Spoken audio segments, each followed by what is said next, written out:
L'actualité sociale pour débuter ce flash avec la grève des enseignants du collège Gustave Nadaud à Wattrelos, un établissement situé en zone d'enseignement prioritaire.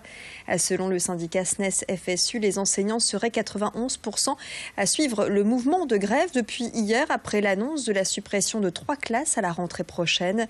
Hier, les syndicats ont été reçus par l'inspection d'académie.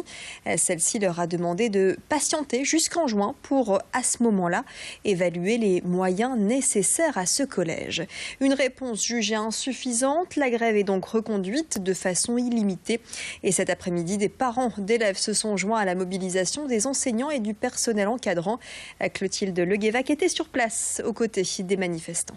On est ici aujourd'hui pour soutenir le mouvement des enseignants parce que nous, en tant que parents, on est inquiets par cette suppression des 3 classes qui va entraîner un sureffectif dans les classes et donc on s'inquiète pour la qualité de l'enseignement et également pour l'épanouissement de nos enfants. Le but était qu'elle poursuive sa scolarité dans le même établissement et au vu de la situation à venir, si ça ne se débloque pas et s'il n'y a pas une amélioration, je ne suis pas certaine de pouvoir ou d'avoir l'envie que ma fille poursuivre dans ces conditions de travail. On nous avait promis il y a 3 ans en disant que ça allait améliorer les conditions de travail pour tous.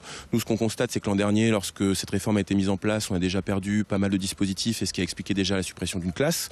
Et là, on est dans la directe continuité où les gens du secteur, n'ayant plus vraiment confiance en l'établissement, se demandant si les dispositifs vont rester l'an prochain, préfèrent inscrire leurs enfants vers le privé, ce qui peut être compréhensible effectivement.